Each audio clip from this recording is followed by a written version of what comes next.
할렐루야.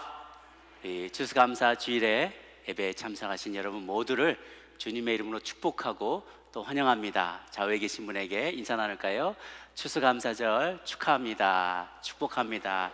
해피 땡스기빙 하고 인사 나눌까요? 네.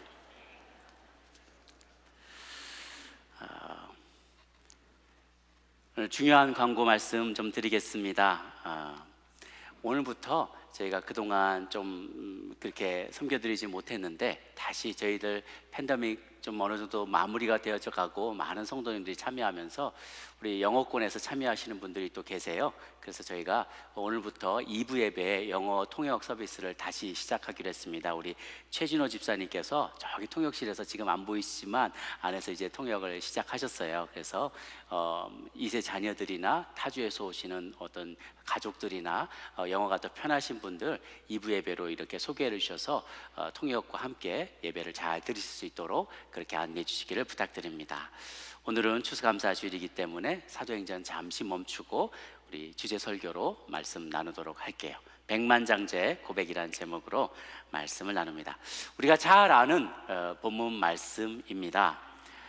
여리고성에 사는 한 사람의 이야기, 예수님이 그 사람을 만나서 어떤 일이 일어나게 됐는지를 나누는 말씀입니다. 오늘 배경이 되는 이 여리고 지역은 아주 중요한 상업 지역이에요. 해발 고도가 예루살렘이 굉장히 높은데 이 여리고는 해발 고도가 해수면의 고도보다 더 낮아요. 그래서 둘 차이가 굉장히 큽니다. 예루살렘으로 올라가는 그 언덕이 굉장히 가파르죠. 거기에 강도도 많아서 올고 드나들 때 강도를 당한 사람들도 많이 있었어요. 여리고성은 그리고 어떻게 보면 광야에 만들어진 도시 같은, 라스베가스 같은 도시예요. 제가 가보니까 광야가 쫙 펼쳐지고 옆에 요단강이 지나가는데 건너서 이렇게 와보면 전혀 아무것도 없을 만한 곳에 갑자기 삐죽삐죽 그 팜트리가 이렇게 서 있는 거예요. 그러면서 그 밑에 이제 도시가 형성되어 있는 것이 보였어요. 그러니까 보통 팜트리가 이렇게 있으면 그 밑에 수원이 지나가는, 물이 지나가는 거거든요. 거기만 나무가 막 서 있는 거예요. 그 도시가 여리고성이 인류 역사상 가장 오래된 도시 중에 몇 안 되는 그런 굉장히 오래된 역사를 가진 도시로 잘 알려져 있습니다. 그 도시를 예수님께서 이제 공생의 마지막을 향해서 나아가시면서 마지막으로 예루살렘으로 입성하시기 전에 이 여리고성을 지나가세요. 그리고 예수께서 여리고로 들어가 지나가시더라. 그런데 제가 나중에 말씀드리지만 우연히 지나가던 길에 들른 게 아니더라고요. 그건 나중에 좀 말씀을 드릴게요. 그리고 2절을 시작할 때 원래 보라, 룩 하는 단어가 있는데 그 단어가 좀 생략이 됐어요. 보라, 삭개오라 이름하는 자가 있으니 세리장이요 또한 부자라 라고 얘기합니다. 이 세리장이라는 삭개오의 이야기가 이제 시작이 돼요.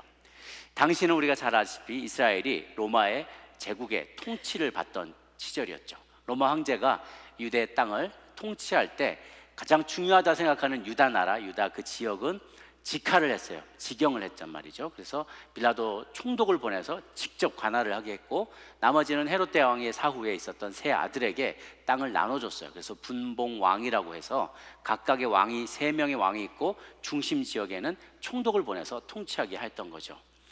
그리고 그와 왕과 함께 혹은 총독과 함께 그 나라를 통치하도록 보냈던 그들이 사용했던 사람들은 사두개파 사람들, 정치적으로 친로마주의자들이에요. 그래서 그들은 뭐 영혼의 부활도 믿지 않고 죽은 자의 부활을 믿지 않고 천사도 믿지 않는 그런 사람들인데 그들은 굉장히 현실주의자들이었고 로마가 통치하고 있으니까 어쨌든지 그 밑에서 살아남으려는 어떻게 보면 기회주의자들이었어요.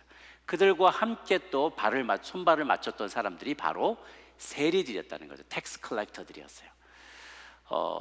자기 로마인들이 얼마나 지능적이었는지 자기들이 직접 통치하면서 각출을 해내는 게 아니라 앞잡이를 둬서 저항을 무마시키려는 거예요. 그들의 사정을 잘 알고 그런 사람들을 세리로 고용을 해서 그들이 세금을 다 이렇게 뜯어내게 만든 거죠. 분봉왕, 사두개파 관리들, 세리들을 활용하면서 이스라엘을 효과적으로 통치했습니다. 그럼 이 세리들은 동족들에게 어떤 취급을 받았을까? 뭐 말하지 않아도 다 알 수 있는 것이죠. 앞잡이죠. 침략자의 앞잡이에요. 그러니까 동족들이 다 싫어해서 심지어 거지들에게도 세리가 이렇게 동냥을 하면 더러운 돈 안 받겠다고 그걸 치워버릴 정도로 그렇게 무시를 당했어요. 회당에서도 쫓겨나고요. 그들이 사는 집 거리 근처에는 사람들도 얼씬하지도 않았어요. 더러운 동네라고. 그렇게 사람들을 그들은 무시당했어요. 마치 일제시대 때 친일파들을 사람들이 다 싫어했던 것처럼, 혹은 유럽에서 독일이 프랑스를 점령할 때 레지스탕스들이 그렇게 독일 앞잡이 노릇을 하던 현지인들을 그렇게 미워하고 테러를 하기도 하고 그랬다고 해요. 그들은요, 그래서 분류를 할 때 아예 처음부터 저 죄인들이라고 죄인의 카테고리 안에 다 분류가 됐어요. 그 안에는 도둑이 있고 창녀가 있는데 도둑과 창기와 똑같이 이 세리들이 취급을 당했다는 거예요. 죄인으로 아예 그렇게 분류가 되었어요.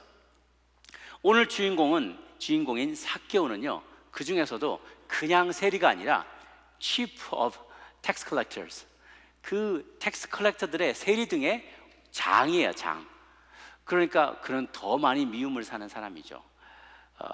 로마인들이 어떻게 이렇게 세리 혹은 세리장을 채용을 했냐면 미딩을 해요. 그래서 어떻게 뽑아오든지 어떻게 뜯어오든지 I don't care. 그런데 많이만 가져오면 너를 뽑아주겠다는 거예요. 그러면 사람들이 서로 비딩을 해가지고 어떻게든지 많이 사람들로부터 원청지수를 많이 해가지고, 왜냐하면 이게 먹이사슬과 같아서 세리장은 세리를 하여해요. 세리는 나가서 뜯어와요. 그런데 자기도 뜯어온 거에 얼마를 먹고 상납을 또 하면 그 사람이 또 자기를 얼마를 먹고 또 상납을 해야 되는 먹이사슬이잖아요. 그러니까 꼭대기에서 로마인들에게 많이 주려면 그럴수록 더 밑에서는 더 많이 착복을 해야 되는 거예요. 그런 먹이사슬 가운데 있는 거죠. 그러니까 세리장은 사람들, 세리보다도 세리장이 더 욕을 많이 먹는 그런 사람이었어요. 그리고 세금의 종류도 굉장히 다양하고 뽑아가는 방법도 악랄했다 그래요. 12세에서 65세 사이에는 뭐 아무것도 안 해도 그냥 인두세예요. per capita. 머리 하나당 그냥 막 세금을 때리는 거죠. 그리고 당연히 소득세가 있고요. 내가 벌어들이는 소득에 대한 세금을 때리고, 배를 이용해서 물건을 들어온다, 항구세, 뭐 수입한다, 수입세, 물고기 잡았다, 물고기 한 마리당 세금을 부여했어요. 어부들이 그물이 있잖아요. 그물망에 한 2개, 3개 있으면 하나당 얼마큼씩을 또 세금을 때려요. 농사 지을 때 이 마차에다가 싣고 곡물들을 나르잖아요. 그러면 마차에 바퀴 하나당 얼마씩 때렸어요. 그래서 농부들이 머리를 쓴다고 바퀴를 하나만 달아가지고 그거를 끌고 배럴에다가 끌고 다니기도 하고 그랬다 그래요. 곡물세, 내가 얼마나 소출을 내냐에 따라서 많이 만들면 많이 소출이 날수록 세금을 더 많이 때린 거죠. 그러니까 어떨 때는요, 배보다 배꼽이 더 커요. 내가 농사 지은 것보다 더 많은 거를 막 각출을 해나가니까 이제는 일할 기력도 없고 동기부여도 안 되고 다들 그렇게 어려움 가운데 살았었어요. 그러니 그만큼 더 세리들을 미워하는 거죠. 그런데 또 한편 이 세리들은, 그렇다고 우리가 이 세리들은 사정을 또 무시할 수 없는 것이, 나름대로 그 자리에, 우리가 그 자리에 있지 않으니까 그 형편과 사정을 다 이해하지는 못하겠죠. 그들이 어떤 과거를 겪어와야 했는지 우리는 몰라요. 어쩌면 로마의 통치를 받기 이전부터 멸시받고 천대받고 그걸 무시받던 하층 중에 하층 계급일 수 있어요. 무식한 사람들이었을 수 있어요. 그런데 그들이 조금만 계산만 조금 한다 싶으면 이들을 채용에다가 일자리도 주고 권력도 주고 돈도 먹고 살 수 있게 해주니까 그동안 너무 기득권 세력에게 천대받고 무시받다가 이제는 우리 세상이 된 거예요. 그냥 이래도 천대받고 저래도 천대받는데 차라리 돈 벌면서 천대받자, 이런 이판사판의 마음이 있었을 수도 있었을 거예요. 그리고 그들이 이제 다시 권력자의 자리에 오르게 된 것이죠. 특히 삭개오는 그의 과거가 어땠는지 우리가 다 알지 못해요. 그 삭개오가 그 뜻이 순전함, 의로움, 정의로움 이런 뜻이라는 거죠. 이게 부모가 이 삭개오를 낳았을 때 그 마음의 바람은 이 아들이 정말 의롭게 순전하게 자라기를, 그런 마음에서 그렇게 이름을 붙였을 겁니다. 그런데 그는 키가 작았다 그래요. 키도 작고 어쩌면 볼품없는 보잘것없는 집안에서 탄생해서 사람들에게 무시받고 그런 마음으로 늘 상처받고 그러다가 보란듯이 사람들 앞에서 성공해보고 싶은 그런 욕망이 있었을지 않았을까, 그런 생각이 있습니다. 어쩌면 불우한 가정에서 자라나서 자포자기의 심정으로 이렇게 텍스 컬렉터가 되었다가 나중에는 치프가 되지 않았나 생각을 해요. 그들이라고 늘 좋은 것만 누리면서 떵떵거리고 살았지는 않았을 것입니다. 왜냐하면 그 당시에 시카리우스라 그래서 암살자들이 있었어요. 나름대로 그들은 독립운동가들인데 이렇게 로마에 부역하는 사두개파 지도자들이나 세리들, 이런 사람들만 찾아다니면서 이렇게 몰래 시카를, 이런 단도를 차고 다니다가 사람들 많은 곳에서 누군지 알아채지 못할 때 이런 세리들과 몰래 가가지고 훅 찔러버리고 그리고 살해하고 도망가는 테러리스트도 많이 있었어요. 또 그 자녀들은 얼마나 힘들었겠어요. 학교 가면, 회당에 가면, 회당에서는 쫓겨났지만 학교에 가면 아이들이 매국노의 자식이라고 돌 던지고 침 뱉고 같이 사귀지 않고, 그러면 여자들도 이렇게 모임에 끼지 못하고, 그러니 가족들이 얼마나, 자기들도 마음이 얼마나 어렵고 힘들었겠어요. 그러니까 바늘방석에 앉은 그런 기분이었겠죠. 떵떵거리면서 살았던 게 아니라 그들도 나름대로 그 상황 속에서 어쩔 수 없이 먹고 살려니 그런 선택을 했을 수도 있습니다. 어쨌든 이러니 저러니 이스라엘 사람들 모두가 갖고 있었던 바램은, 이런 원인을 누가 애초에 제공했냐? 로마의 식민 통치자들이다. 그들을 한번 뒤집어 엎기만 하면, 이 체제를 뒤집어 엎기만 하면, 그래서 메시아가, 예언된 그 메시아가 와서 우리를 자유케 하고 이스라엘 백성의, 이스라엘 나라의 독립을 쟁취할 수 있게 해주고 모든 지상의 모든 민족 위에 머리가 되는 민족을 만들어주면 그 아래 다른 민족을 다스리는 그런 구약에 약속된 그 예언의 세계 국제의 질서가 생겨나게 되면 우리는 정말 어깨 펴고 살 수 있을 것이다, 이런 기대감이 다 있었던 거죠. 그런데 마침 그 유대를 구원하겠느라고, 이스라엘 나라를 구원하기로 예정된 메시아가 왔다는 거예요. 그리고 지금 우리 마을에 들어왔다는 거예요. 그 소식을 들었을 때 다들 얼마나 흥분하고 놀랐겠어요. 삭개오도 그의 소문을 들었어요. 앉은 뱅이가 일어나고 눈먼 자가 눈을 뜨고 심지어 죽은 자도 살아나는 기적을 베푸는 메시아가 우리 마을에 왔다, 그런 소문을 들은 거예요. 그런데 더구나 또 그가 무슨 이야기를 들었냐면, 그분을 따라다니는 제자 중에는 마태라는 사람이 있는데 그도 우리와 같은 텍스 컬렉터였다 라는 이야기를 들었어요. 일말의 희망이 안에서 샘솟는 거예요. 그는 우리를 이해하는 분이구나. 그는 우리를 무조건 정죄만 하는 것이 아니라 우리의 있는 모습 그대로 우리를 받아주고 이해해 주는 분이구나 라는 일말의 소망을 품은 거예요. 그래서 그가 가까이 왔다는 이야기를 들었을 때 자기의 신분도 망각하고 체면 따위는 그냥 다 던져버리고 그냥 걸음만 알더라 그러면서 달려가서 그를 만나기 위해서 뛰어갔던 거예요. 그래도 이 지역에서는 이름난 기관장이잖아요. 공직자잖아요. 그런데 체면 따위는 저 뒤로 하고 그냥 마구 달려간 거예요. 근데 그가 키가 작았어요. 이스라엘 사람들의 평균 키가 한 150cm 정도, 고대 그 정도가 됐다고 합니다. 왜냐하면 그 고고학자들이 이렇게 집안의 가옥의 구조를 보니까 문의 높이를 이렇게 계산해 보니까 그거보다 조금 차이 나게 이렇게 계산해 보면 한 150cm 정도가 될 것 같다는 거예요. 근데 키가 작았다니까 한 140 정도 됐겠죠.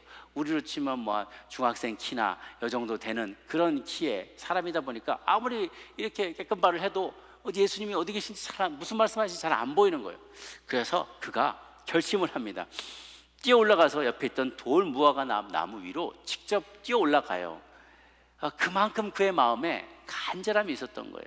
간절한 마음으로 그가 올라가서 밑을 내려다봅니다. 사실 그에게 가장 필요했던 것은 돈이 아니었어요.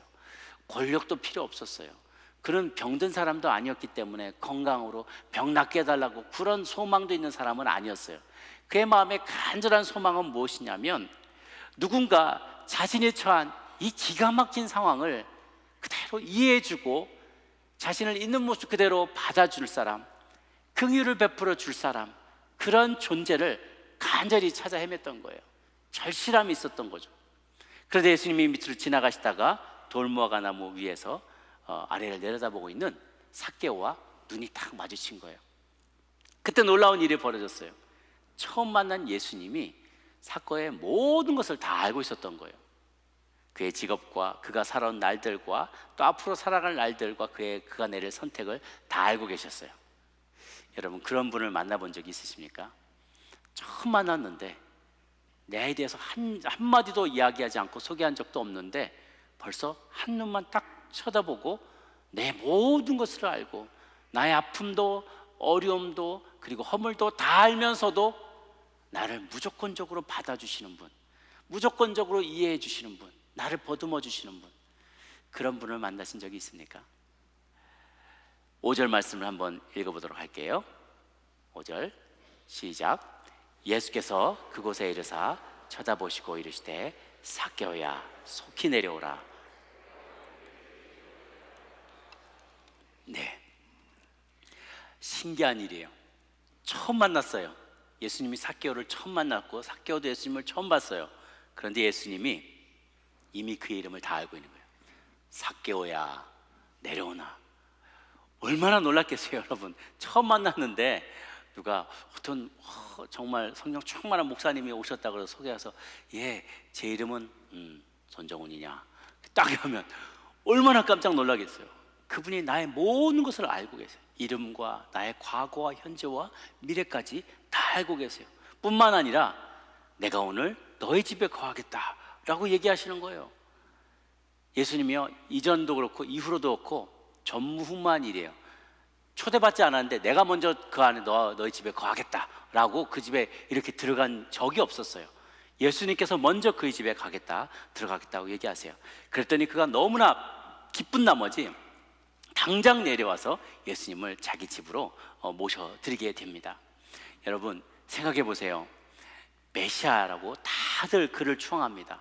이제 저 언덕을 넘어서서 험한 계곡을 지나서 예루살렘까지 성문에 들어가게 되면 저 악랄한 로마 군인들을 몰아내고 이 체제를 완전히 뒤집어 엎어버리고 드디어 이스라엘의 독립을 쟁취할 것으로 생각하고 우리가 그를 다 왕으로 삼자, 이스라엘의 왕으로 삼자라고 그렇게 사람들이 주변에서 으쌰으쌰 하면서 구름대 같은 지지자들이 몰려요. 쉽게 말하면 요즘 대권주자 같은 거예요. 야, 저 사람이면 대통령이 되면 뭐가 일어나겠다. 다들 사람들이 이렇게 얘기하는데 매국노의 집에 간다고 생각해 보세요. 방향을 바꿔서 매국노의 집에 그렇게 우리는 못 살게 걸었던 그 사람, 그렇게 지탄받던 그 사람의 집에 내가 들어가겠다라고 얘기할 때요, 이거는 굉장히 정치적으로 큰 실수를 하는 거죠. 매장될 수도 있는 거예요. 사람들이 비판하는 자들이 그거 봐라, 저들은 매국노와 같이 하는 자다, 그렇게 얘기한다면 정말 할 말이 없어지는 그런 상황이에요. 그런데 주님은 계획이 다 있었어요. 주님은 이 나라가, 유다 땅이 잠깐 온 세계의 머리나라가 되고 로마로부터 해방을 얻고 이런 거에 관심 있는 게 아니에요. 로마인을 포함한 온 인류가 주님의 사랑으로 십자가의 죽음으로 구원받기에 이르기를 플랜을 하셨다는 거예요. 그거를 계획하셨고 그 큰 그림을 갖고 계셨기 때문에 사람들이 나에 대해서 뭐라고 평가하건 아무런 신경을 쓰지 않았어요. 그리고 이제 그는 이 그리고 세리 장인 삭개오의 집으로 들어가게 되는 거죠. 잠시 다른 이야기를 하자면, 사실 우리 한글 성경에 번역을 할 때 우리 번역자들이 이 유교적인 문화에 많이 이렇게 빠져 있다 보니까 예수님은 경건한 랍비로 이렇게 높여드려야 되고 메시아로 높여드려야 되고 그 사역을, 그 대화를 듣는 모든 상대방은 다 낮은 죄 많은 인간으로 이렇게 구별을 하려다 보니까 다른 나라에는 없는 엄청난 존댓말과 반말을 써요. 그래서 예수님이 항상 다른 사람한테 할 때는 반말이에요. 그래서 삭개오야 내려오나 그래요. 근데 삭개오 보통 세리도 한 40이 넘어야 되고요, 세리장은 훨씬 더 나이가 많거든요. 예수님은 30대 초반이잖아요. 그런데 삭개오야 내려오나. 니고데모를 만나도 국회의원이잖아요. 그 사내들인 공유의 니고데모인데 내가 다시 거듭나야 되는 것을 왜 모르느냐, 이리 오너라 그러면서 다 이리 오너라, 해라, 저리 가라, 이리 와라 이렇게 얘기를 하세요. 38년 된 병자, 확실히 나이가 나오거든요. 38년 된 병자니까 한 나이가 한 40쯤 된 사람이겠죠. 그런데 그래도 일어나라, 일어나라 라고 얘기를 해요. 그런데 예수님이 다 30 초반이란 말이죠. 그래서 예수님이, 헬라어 히브리어에는 원래 존댓말이 없어요. 반말도 없고요. 그냥 평범한 말뿐인데 이제 우리는 예수님을 극존칭으로 높이느라 상대방을 이렇게 반말하신 것처럼 표현하지만, 예수님이 한국에 오셔서 한국말로 설교를 하셨다면 실제로 한국말로 하셨더라도 그렇게 반말하지는 않으셨을 것 같아요. 왜냐하면 사랑은 물에 의han치 아니한다고 그랬잖아요.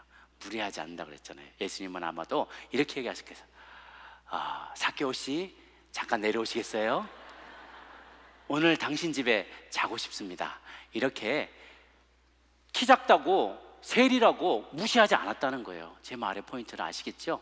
키 작다고 사람들에게 그렇게 멸시받는 사람이라고 예수님도 그를 멸시하고 무시하고 반말로 대하지 않았다는 거예요. 그의 인격을 존중하고 그의 있는 모습을 그대로 받아주시는 분이 바로 예수님이세요. 그 예수님은 인격적으로 그를 대우해 주십니다. 이제 다른 바리새인들과 서기관들은 그 부정한 그 죄인의 집에 못 들어가요. 그러니까 바깥에 있으면서 궁시렁궁시렁 대는 거예요. 이제 7절에 보면 뭇 사람이 보고 숙은 거예요. 이르되 저가 죄인의 집에 유하러 들어갔도다 그런 거죠. 자기들은 그 집에 못 들어가는 거예요. 그러니까 못 들어가니까 왜 저런 데 들어갔을까? 궁시렁궁시렁 자기들끼리 막 얘기해요. 그런데 예수님은 들어가서 그 세리와 그 친구들과 가족들과 함께 식사를 해요. 세리의 친구들은 누구겠어요? 또 다른 세리들이죠. 그죠? 다 세리들이 유유상종하기 때문에 같이 모여서 오랜만에 정말 자신들의 자존감이 세워지고 메시아인 분이 그분이 오셔서 우리와 겸상을 하는 거예요. 그럼 얼마나 기뻤겠어요. 가족들도 그날만큼은 정말 두 다리 뻑 펴고 메시아가 여기 계신데 누가 우리를 뭐라 그래? 누가 여기를 공격해? 누가 테러를 해? 누가 욕을 하겠어? 그러면서 오랜만에 정말 행복한 시간을 가졌어요. 그리고 많은 대화가 오고 갔겠죠. 예수님께서 그들의 존재를 아시고 그들의 고민과 형편과 그들의 마음과 그 갈등을 잘 아시고 그들을 말씀으로 위로하시고 또 그들에게도 깨달음과 도전의 말씀을 주셨을 거예요. 그러자 삭개오가 결심한 듯이 서서 이렇게 선포합니다. 8절 말씀 함께 보도록 하겠습니다. 시작. 삭개오가 서서 주께 여짜오되 주여 보시옵소서 내 소유의 절반을 가난한 자들에게 주겠사오며 만일 누구의 것을 속여 빼앗은 일이 있으면 내 갑절이나 갚겠나이다. 여기 8절 말씀의 영어 버전을 보면 Look Lord, here and now I give half of my possessions to the poor. Here and now. 자, 여기 내 소유의 절반을 가난한 사람에게 줍니다. Here and now. 이렇게 표현되어 있어요. 그 다음 문장에는 또 미래형으로 되어 있지만 사실 이렇게 원문을 보면은 이게 조금 어떻게 보면 낯선 해석일 수 있는데요. 최근에 우리 신학자들이 그런 얘기를 해요. 이 본문에 쓰인 동사가 반복된 현재형이라는 거예요. 그러니까 내가 앞으로 그렇게 하겠습니다 라고 얘기하는 게 아니라 이미 어느 정도는 삭개오가 그러한 삶의 변화를 시작했다는 거예요. 어떻게 그게 가능할까? 그 예수님 처음 만났는데 여러분 한번 누가복음 3장 12절 13절 한번 보시겠어요? 누가복음 3장에 보면은 세례 요한이 나타나서 요단강 근처에서 죄사함의 회개를 선포합니다. 그리고 세례를 베풀어요. 많은 무리들이 왔을 때 어떤 사람은 독사의 자식들아 하고 막 야단치기도 하고 회개 합당한 열매를 맺어라. 무리들이 이런저런 질문들을 많이 하죠. 그럼 우리가 무엇을 할까요? 그랬더니 너희가 옷 두 벌 있는 자는 없는 자에게 나눠주고 먹을 것이 있는 자 없는 자에게 나눠주고 이렇게 다 해라고 해요. 그럴 때 12절 13절을 같이 한번 읽어보겠습니다. 시작. 세리들도 세례를 받고자 하여 와서 이르되 선생이여 우리는 무엇을 하리까 하매 이르되 부가된 것 외에는 거두지 말라 하고 했어요. 그때 이미 세례들 가운데 이 삭개오처럼 고민하는 많은 세리들이 있었어요. 자기들도 민족의 반역자로 부르는 게 너무 마음이 아픈 거예요. 그 다음에 보면 군인들도 와서 무엇을 하니까 하니까 사람들에게 강탈하지 말고 거짓으로 고발하지 말고 밟는 급료로 만족해라 이런 얘기들 하죠. 그때 군인들이나 또한 세리들이나 다 마음들이 어려운 사람들이었어요. 왜냐하면 사람들을 핍박해야 되고 또 그래서 갈취를 해야 되니까. 그런데 세례 요한이 그들에게서 부가된 것 외에는 거두지 말아라. 그 말은 자기들도 세리들도 먹고 살아야 되잖아요. 자기들에게 딱 어느 정도에 주어진 그 분량 이상으로는 너무 갈취하고 사람들을 그 재물을 착복하지 말아라. 이렇게 지침을 준 것이죠. 그러니까 세리들이 이제 다른 세리들에게 아마도 다른 세리들에게 그 소식이 퍼져갈 수도 있고 어쩌면 그냥 상상이지만 삭개오도 그 자리에 있을 수도 있어요. 그러니까 그의 마음부터 이미 그 갈등이 오래되었던 삭개오가 이때쯤에 조금씩 다시금 자신의 죄악을 회개하고 그 잘못을 되돌이키는 일을 시작했을 수 있다는 것입니다. 그래서 사실 그가 남에게 물건을 속여서 빼앗겼다가 자수하고 돌려줄 때는 20%만 더 얹혀서 돌려주면 된다고 해요. 율법에 의하면. 근데 훔쳤던 것이 들통나서 배상하면 2배, 훔친 가축 같은 것이 죽어버려 가지고 그걸 또 배상해야 되면 최대한 4배까지 보상을 하게 되어 있대요. 그런데 삭개오는 사실 자기가 이렇게 자원하는 거니까 20%만 내도 되는 거지만, 자기가 회개하는 것에 만족하지 않고 마치 들통난 죄인인 것처럼 최대한의 그거를 4배까지 자기가 손실을 끼치거나 억지로 남의 것을 거짓으로 갈취해온 것이 있다면 내가 4배나 갚겠습니다 라고 이야기를 한 거예요. 그런데 그 시작을 이미 했다는 것입니다. 내가 이미 그렇게 시작을 했고 앞으로도 그렇게 살아가겠습니다 라고 일어서서 주님 앞에서 주여 보시옵소서, 내가 그렇게 했고 또 앞으로도 그렇게 살겠습니다 하고 선언하고 다짐을 한 거예요. 그러니까 다른 세리들도 깜짝 놀랐겠죠. 이런 선한 영향력이 이제 퍼져나가기 시작하는 거예요. 이러한 태도는 이전에 부자 관원이 보였던 태도와는 완전히 대비가 됩니다. 한 부자 관원이 와서 그렇게 얘기했다잖아요. 저는 어렸을 때부터 율법을 다 지켰습니다. 나는 하나도 잘못한 것이 없습니다. 그래서 당당하게 하는 예수님 앞에 나왔을 때, 그런데 너 가진 모든 것을 팔아서 가난한 자에게 주고 너는 나를 따르라 했더니 그 부자 관원이 근심하면서 슬퍼하면서 떠나갔다고 하죠. 주님을 따르는 것보다 자기의 재물을 더 소중히 여겼던 거예요. 그런데 이 삭개오는 그래 하지 않았어요. 참 예수님이 사람을 변화시키는 걸 보면은요 정말 대단합니다. 이렇게 자기 의로 가득 차 있는 사람에게는 먼저 때리기 시작해요. 먼저 책망하고요, 아주 그냥 위선자들에게 강하게 책망하고 아주 홍군형을 내놔요. 그러면 이제 깨어지고 막 그러면서 자신의 자아를 깨닫게 되고 죄를 깨닫고 회개하고 나오게 되죠. 그런데 이미 자기가 죄인인 줄 알고 깊은 수치심과 죄책감 가운데서 정말 하나님 앞에, 예수님 앞에 가난한 마음으로 나온 사람은요 오히려 품어주세요. 오히려 위로해 주세요. 그래, 내가 다 안다. 그래, 다 안다. 힘내라. 그리고 용기를 내라. 그리고 새로운 길로 나아가라. 위로해 주시고 상한 마음을 다 어루만져 주시는 거죠. 삭개오는 결코 자신이 갖고 있는 재물로 구원을 사겠다고 그렇게 물질을 바쳤던 게 아니에요. 죄인에 대한 예수님의 지극한 큰 사랑에 감동하고 감사해서 자신의 그 물질까지도 내어놓겠다고 결단했던 것이죠. 잘 보십시오. 사람들은 이 세리들을 죄인의 집에 들어갔다 이렇게 표현해요. 그가 죄인의 집에 들어갔다. 아까 우리 7절을 보면 뭇사람이 보고 수군하여 이르되 저가 죄인의 집에 유하러 들어갔다라고 해요. 근데 예수님은 그를 똑같은 삭개오에 대해서 뭐라고 하냐면 잃어버린 자라고 표현해요. 10절에 보면 인자가 온 곳은 잃어버린 자를 찾아 구원하러 왔다. 세상 사람들은 우리도 그리고 남들에 대해서도 너무나 쉽게 죄인이라고 딱지를 붙입니다. 저런 죄인 같은 이라고, 저런 상종하지 못할 죄인 같은 이라고 쉽게 손가락질합니다. 그런데 주님은 우리를 잃어버린 자라고 부르세요. 잃어버린 영혼이라고 부르세요. 그 말은 되찾아올 수 있다는 거예요. 하나님이 아직 잃어버린 자라고 소망을 갖고 그 희망을 포기하지 않았는데 왜 우리가 다른 사람 보고 죄인이라고 합니까? 혹은 자기 자신에 대해서 나는 가망이 없다고 얘기해서는 안 된다는 거예요. 주님께는 우리 모두가 다 잃어버린 자들입니다. 주님은 그 잃어버린 자를 찾으러 이 장에 오셨어요. 그리고 말씀하십니다. 9절 말씀 같이 한번 읽습니다. 시작. 예수께서 이르시되 오늘 구원이 이 집에 이르렀으니 이 사람도 아브라함의 자손이미로다. 여러분, 구원은 때로 얻는 것이 아닙니다. 하나님에게는 아들, 딸만 있지 손자, 손녀는 없다라고 했어요.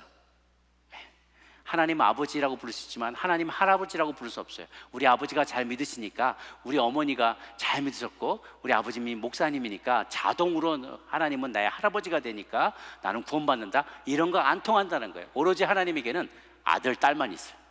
손자, 손녀는 없다는 거예요. 그 말은 내가 고백해야 내 믿음으로 주님 앞에 구원받는다는 거예요. 그래서 구원은 철저하게 개인의 결단과 개인의 회심을 통해 이루어집니다.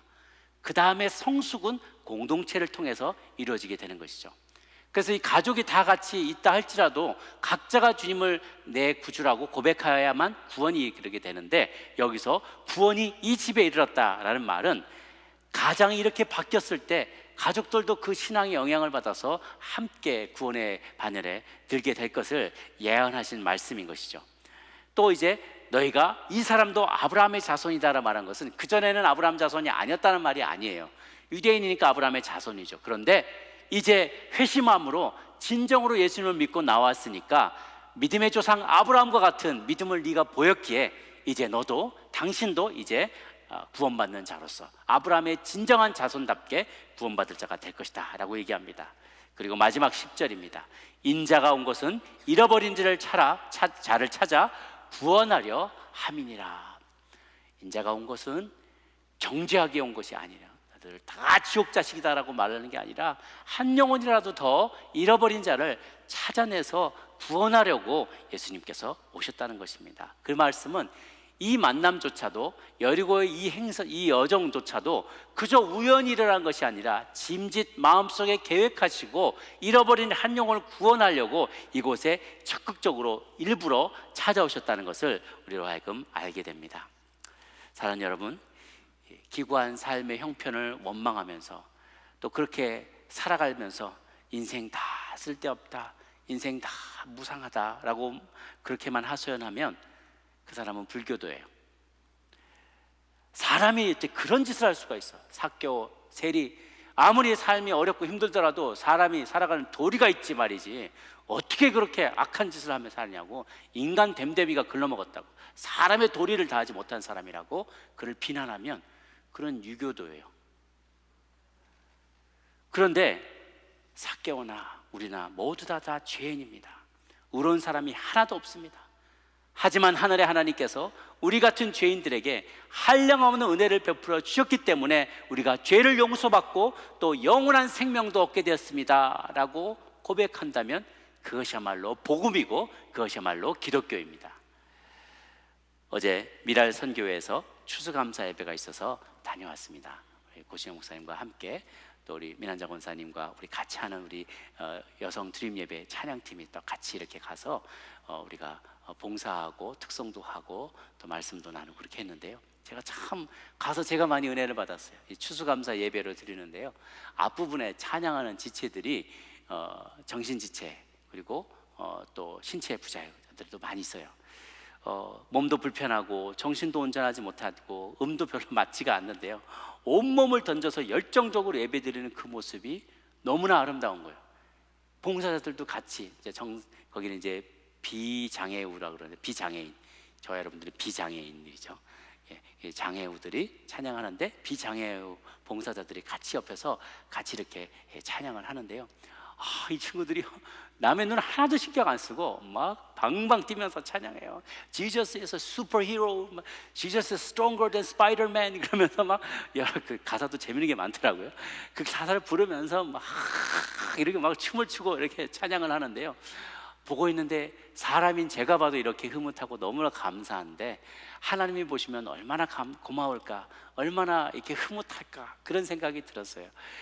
주기도문도 하고 성경 봉독도 뭐 영어로 하고도 한국말로도 하고 조용히 하라 그러면서 조용히 안 하면 나 안 부른다고 그렇게 하고 그렇게 부르기도 하고 그 주기문도 외우고 그런 모습 예배를 드리는데요, 예배 자리가 그게 이제 추수감사 예배인데 정말 감사를 올려드리는 그러한 멋진 예배였어요. 제가 그래서 저를 돌아보면서 참 많이 회개하게 됐어요. 우리는 예배 드릴 때도 찬양할 때도 헌금할 때도 봉사할 때도 뭐 선교할 때도 자꾸 남들하고 비교하잖아요. 남들이 나를 어떻게 바라볼까, 손들면 이 대목에서 손들면 사람들이 나보고 이상하다고 생각하지 않을까, 내가 또 헌금해야 될 때 안 하면, 남들 다 헌금하는데 안 하면, 선교 가는데 안 가면, 봉사하는데 빠지면 남들이 나를 뭘로 볼까, 막 이런데 하면서 주님 앞에 진심으로 감사를 올려드리는데 너무 인색하고 남들을 의식하는 우리의 모습이 참 하나님 앞에서 뭐 저의 모습이죠. 남들 얘기보다도 저의 모습이 참 너무나 죄송하고 안타까운 마음이 들었어요. 그들이 찬양할 때 다윗처럼 하나님 앞에서 정말 자유롭게 찬양하는 그 모습이 진정한 예배자의 모습이라 생각이 들어요. 우리도 그렇게 할 수 있지요? 아멘. 네, Thanksgiving Day잖아요. Thanksgiving Week, Thanksgiving. 그 말은 뭐냐? Thanksgiving이잖아요. 감사를 드리는 날이에요. 그렇죠? 감사를 받는 날이 아니라 감사를 드리는 날이 Thanksgiving Day예요. 드려야 돼요. 여러분 뭘 드리겠습니까? 하나님 앞에 무엇을 준비하셨나요? 어떻게 감사를 표현하시겠습니까?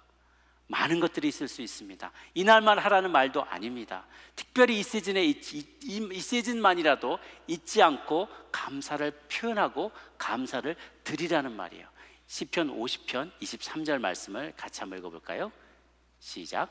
감사로 제사를 드리는 자가 나를 영화롭게 하나니 그의 행위를 옳게 하는 자에게 내가 하나님의 구원을 보이리라. 감사로 제사를 드리래요. 그래서 예배에는요, 하나님 앞에 감사로 드리고 제사를 드릴 때는 반드시 희생이 있어야 됩니다. 구약에는 모든 예배는 다 희생 제물을 드리는 예배였죠. 신약에서는 예수님께서 그것을 다 대체했으니까 나는 괜찮아 아니란 말이에요. 무엇보다도 주님은 우리의 몸을 하나님 앞에 산 제사로 드리기를 원하세요. 여러분의 시간을 주님 앞에 드리기를 원하세요. 여러분의 물질을 드리기를 원하세요. 여러분에게 주신 하나님의 재능을 사용하기를 원하세요. 여러분의 건강과 열정을 하나님 앞에 드리기를 원하세요. 하나님이 기뻐하시는 그 길이 무엇인지, 내가 어떻게 하면 주님의 손과 발이 되어서 하나님이 기뻐하시는 그 영역을 섬길 수 있을지 고민하는 시즌이 되어야만 합니다. 나는 하나님께 감사해요 라고 말만 하면 립 서비스 뿐인 거죠. 그런데 주님은 우리가 온몸을 주님 앞에 제물로 드리는 마음으로 추수감사 예배를 드리기를 원하세요. 이 앞에 많은 곡식들이 있지만 우리가 농사 지은 것 아니잖아요, 그죠? 그럼 하나님 앞에 이런 심정으로 내가 감도 드리고 바나나도 드리고 곡식도 드리고 여러 가지 드릴 때 정말 하나님, 제가 드릴 것이라고는 제 몸뚱이밖에 없습니다. 그래도 좋아요. 제 어렸을 때 제 어머니 늘 하시던 말씀이, 영락교회에 다니셨는데 드릴 게 없었대요. 그때는 너무 다 가난하고 배고프고 그래서 드릴 게 없었대요. 그래서 그때 날연보를 드렸다고 들었어요. 날연보란 뭐냐면, 드릴 게 없으니까 내가 하루 가서 교회 닦고 청소하고 이런 거, 하루 나를 연보로 어퍼링으로 드리는 거예요. 그렇게 봉사를 하셨다는 얘기를 들었습니다. 여러분의 시간을 드리십시오. 여러분의 건강을 드리십시오. 여러분의 열정으로 여러분이 얼마나 하나님 앞에 감사한지 그 감사를 표현하시기를 바랍니다. 하나님 앞에만 감사할 것이 아니라 그동안 여러분에게 은혜 베풀어 준, 여러분의 오늘날에 여러분이 있기까지 여러분을 도와주신, 물심양면으로 도와주고 기도한 분들이 주변에 많이 계실 것입니다. 여러분의 동역장님들이 계시고, 여러분의 1:1 멘토가 계실 거고, 여러분의 목회자들이 계실 거고, 또 여러분을 위한 중보자들이 있을 겁니다. 무엇보다 여러분의 부모님이 계시겠죠. 주변의 모든 감사한 분들에게 합당하게 감사를 표현하고, 무엇보다도 하나님 앞에 그 감사를 충분하게 표현할 수 있는 정직한 저와 여러분 모두가 되시기를 주님의 이름으로 축복합니다. 기도하겠습니다. 주 하나님 아버지, 우리 같은 죄인 주님 앞에 나올 낯도 없는, 부끄러워서 이 낯짝으로 주님 앞에 감히 나올 수도 없는 배은망덕한 저희들을 끝까지 참아주시고 은혜를 베풀어 주시고 오늘날까지 우리를 도와주시니 감사합니다. 주님 덕분에 저희가 먹고 살았습니다. 먹을 것이 끊이지 않았고 입을 것과 또 거할 곳이 있었습니다. 이 코로나 팬데믹 가운데도 우리 중에 큰 병 앓지 않고 우리를 건강하게 지켜주신 것만 해도, 또 이 어둠의 터널을 이렇게 무사히 지나올 수 있도록 우리 각자의 기업을, 산업을 지켜주신 은혜도 감사드리옵나이다. 받았는데 아무것도 받지 않은 것처럼, 받았는데 표현하지 않고 그저 립서비스만 하는 변망덕한 사람이 되지 아니하고, 나에게 도움을 줬던 이웃들과 또 많은 동역자들과 또 많은 영적인 리더들과 그리고 나를 위한 중보자들에게, 또 내 사업이 잘 될 수 있도록 도와줬던 많은 클라이언트들과 또 많은 손님들에게도 우리의 받은 것을 감사하게 나눠줄 줄 알고 풍성하게 나누며, 또 하나님 앞에도 나의 삶을, 또 내 자신을, 나를 하나님 앞에 산 제물로 올려드릴 수 있는 저희들 되게 하여 주옵소서. 우리 같이 한 목소리로 감사한 제목들을 생각하며 주님께 감사합니다, 이것으로 감사합니다, 저것으로 감사합니다, 이 감사의 제목 올려드리는 시간 되기를 원합니다. 함께 기도하시겠습니다. 하나님 아버지, 이 팬데믹을 잘 지날 수 있게 도와주신 것 감사합니다. 우리에게 좋은 믿음의 교우들을, 또 동역 식구들과 지역 식구들을 허락해 주셔서 감사합니다. 좋은 멘토를 허락해 주셔서 감사하고, 또 좋은 멘티 때문에 가르침의 축복을 누리게 하신 것 감사합니다. 하나님 좋은 선교지를 만나게 해주시고 좋은 선교사님들을 보내주시고 좋은 목회자들을 보내주셔서 감사합니다. 하나님 이 편안한 코로나 팬데믹 가운데도 크게 상하지 않고 건강 지키게 해주셔서 감사합니다. 우리의 사업이 잠시 어려웠지만 다시 일으킬 수 있도록 도와주시고 또 정부의 보조도 받을 수 있게 해주셔서 감사하고 하나님의 직장을 주셔서 감사하고 자녀들이 또 학교를 갈 수 있게 해주셔서 감사하고 학비들을 보조해 주셔서 감사하고 또 좋은 배우자들 만날 수 있게 해주셔서 감사하고 하나님 우리의 집안에서 가정예배 드릴 수 있게 해주셔서 감사하고 하나님 먹을 것 끊기지 않도록 해주셔서 감사하고 좋은 교회를 주셔서 감사하고 하나님 감사한 것 투성입니다. 하나님 생각할 때마다 받은 은혜를 헤아려 볼 줄 아는 그리고 받은 것을 받았다고 정직하게 인정하고 감사를 늘 끊이지 않고 주님 앞에 올려드리는 저희들이 되게 하여 주옵소서. 감사 또 감사한 저희들 되기 원합니다. 그 감사가 더 많은 이들에게 퍼져나가고 많은 이들에게 이 감사가 전염이 되는 그리고 그것을 전염시키는 주님의 자녀들 되게 하여 주시옵소서. 고마우신 주님, 우리들에게 이렇게 감사한 공동체를 허락해 주시고 또 믿음을 가질 수 있게 해주신 것 또한 감사합니다. 이 믿음과 이 감사의 마음을 잊지 않고 또 많은 이들에게 그 감사를 표현하고 주님 앞에도 표현할 수 있는 저희들이 되게 하여 주시옵소서. 감사드렸고 살아계신 예수님의 이름으로 기도 올려옵나이다. 아멘.